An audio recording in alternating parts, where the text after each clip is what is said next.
4. Par présomption. C'était l'usage pécheur que les pharisiens faisaient du jeûne. Ils essayaient de rendre évident et visible leur jeûne, car ils suscitaient ainsi l'admiration des gens pour leur prétendue grande spiritualité. Mais Jésus indique clairement dans Matthieu 6, 17 à 18, « Quand vous jeûnez, parfumez-vous la tête et lavez-vous le visage, afin qu'il ne soit pas évident aux autres que vous jeûnez, mais seulement à votre Père, qui est dans le secret.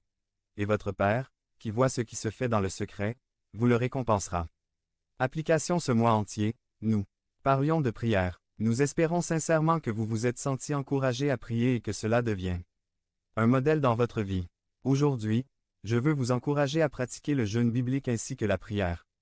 Lorsque des situations inhabituelles et urgentes surviennent, cherchez votre Père qui vous écoute toujours et approfondissez votre relation avec lui corps et âme. Si vous êtes sur le point de prendre une décision importante dans votre vie, priez et jeûnez. Si vous avez de sérieux problèmes relationnels, que ce soit avec votre conjoint, vos enfants ou quelqu'un de votre entourage, priez et jeûnez. Si vous allez franchir une étape décisive dans votre vie que vous avez très peur de franchir, priez et jeûnez. Devenez membre de la chaîne et AIDEZNOUS à propager la parole de Dieu dans le monde entier. Samedi 16 mars 2024. Si vous croyez en la puissance de Dieu, commentaire 11. 11. Si vous avez du mal à abandonner un péché et que vous ne trouvez pas la force de le faire, prier et jeûner. Si vous vous sentez inadéquate ou incapable d'accomplir une tâche qui relève de votre responsabilité, priez et jeûnez. Bref, dans ces situations transcendantales et pressantes, le compagnon idéal de la prière est le jeûne. Priez et jeûnez parce que vous n'êtes jamais seul, parce que le Père est proche, parce que le Fils intercède pour vous et que le Saint-Esprit que Dieu a versé dans votre cœur vous fait crier « Abba Père ». Priez et jeûnez parce que la prière est le meilleur début pour que, dans chaque situation, nous vivions pour la gloire de Dieu. Devenez membre de la chaîne et AIDEZNOUS à propager la parole de Dieu dans le monde entier. Sam 16 mars 2024 P4 Ne blâmez pas le diable résumé. Le chrétien a le pouvoir de résister à la tentation par Enrique Marquez date. 9 février 2002 lieu. El Faro Exposition. Révérend Enrique Marquez texte. James 1, 13 à 15 sujets. Culpabilité c'est à vous, pas au diable introduction. Une mère a dit à son fils de ne pas aller nager dans la rivière. Plus tard, le garçon rentre à la maison et sa mère remarque ses cheveux et son maillot de bain mouillé. Elle lui dit avec indignation, « Johnny, je t'ai dit de ne pas aller nager dans la rivière. » Le garçon s'est défendu en disant, « Maman, l'eau avait l'air si délicieuse que je n'ai pas pu résister à la tentation d'entrer dans la rivière. »« Pourquoi as-tu pris le maillot de bain ?» dit la mère. « Maman, » répond le garçon, « j'ai apporté mon maillot de bain. Juste au cas où j'aurais envie d'aller nager dans la rivière. » Ce soir, nous allons apprendre comment vaincre la tentation. Définition de la tentation. 1. La tentation est l'acte de séduire quelqu'un pour qu'il fasse le mal, sous la promesse d'un plaisir ou d'un gain. 2. C'est ainsi qu'agit Satan, nous invitant à faire le mal, nous promettant quelque chose de bien. 3. Le diable n'a rien de bon pour vous ou pour moi. 4. Dieu a et veut le meilleur pour nos vies. 5. La Bible dit que tout bon don et tout don parfait descendent d'en haut, du Père des lumières, en qu'il n'y a ni variation, ni ombre de changement. Jacques 1. 17.6. La tentation se présente sous d'innombrables variétés, nous sommes tentés de le faire. Mentir, voler, murmurer, forniquer, gourmandise.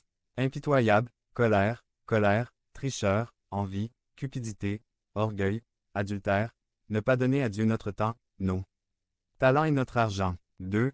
Guerre spirituelle. 1. Notre guerre n'est pas contre la chair et le sang, mais contre les forces spirituelles de l'air. 2. Pour tout bon soldat, il est nécessaire et bénéfique de connaître la tactique de son ennemi. 3. Pour vaincre Satan et être victorieux en Christ, nous devons savoir comment il opère. 3-4 vérités sur la tentation. 1. La tentation est inévitable. Devenez membre de la chaîne et AIDEZNOUS à propager la parole de Dieu dans le monde entier. Sam 16 mars 2024 Si vous croyez en la puissance de Dieu, commentaire 11. 11a. Jacques suppose que nous serons tentés vers 13b. Quand quelqu'un est tenté, il ne dit pas si quelqu'un est tenté. Ce serait une chose merveilleuse de vivre sans aucune tentation, mais la réalité est que tant que nous vivrons dans ce corps, nous serons tentés. D. Le prêtre qui vit dans le monastère des Alpes, l'homme d'affaires à Atlanta, la femme au foyer à Kissimmee, l'étudiant universitaire de Gainesville, le Professeur du collège biblique, le pasteur de l'église Lighthouse, nous sommes tous tentés, personne ne peut échapper à la tentation. La première vérité sur la tentation est qu'elle est inévitable et que personne n'en est à l'abri. 2. La tentation n'est jamais dirigée par Dieu. Quand quelqu'un est tenté, ne dites pas qu'il est tenté par Dieu, parce que Dieu ne peut pas être tenté par le mal, et il ne tente personne non plus. Vers 13b. Nous devons accepter les conséquences de nos erreurs. Lorsque nous faisons quelque chose de mal, nous devons accepter notre responsabilité et ne blâmer personne pour nos actes. C'est à l'époque de Santiago, comme à la nôtre, de nombreux chrétiens blâmaient Dieu lorsqu'ils succombaient à la tentation. Mauvaise note à l'école. C'est la faute de la prof, elle ne m'aime pas. On se fâche et on perd la table. Elle, lui, c'était leur faute. Je ne comprends pas ce qui s'est passé, mais je suis sûr que le diable m'y oblige. Ne blâmez pas le diable et encore moins Dieu. Dieu permet que nous soyons tentés, mais il ne dirige jamais la tentation de manière à ce que nous tombions dans le péché. Dieu nous teste, afin que nous soyons des chrétiens mûrs et bien développés. 3. La tentation est une affaire individuelle. Mais chacun est tenté, lorsqu'il est attiré et séduit par sa propre convoitise. Vers 14b. Quand Ève a péché, dit-elle à Dieu, le serpent m'a trompé. En d'autres termes, le diable m'y oblige. C'est d'où vient la tentation. Jacques ne dit pas que la tentation vient du diable, il dit que chacun est tenté lorsqu'il est attiré et séduit par sa propre convoitise. Ne blâmez pas le diable. Céder à la tentation est une affaire individuelle et personnelle. C'est ta faute et c'est la mienne, le problème est en toi et en moi aussi. Nous sommes tentés par notre propre désir. Rien en dehors de vous n'êtes assez fort pour vous faire pécher,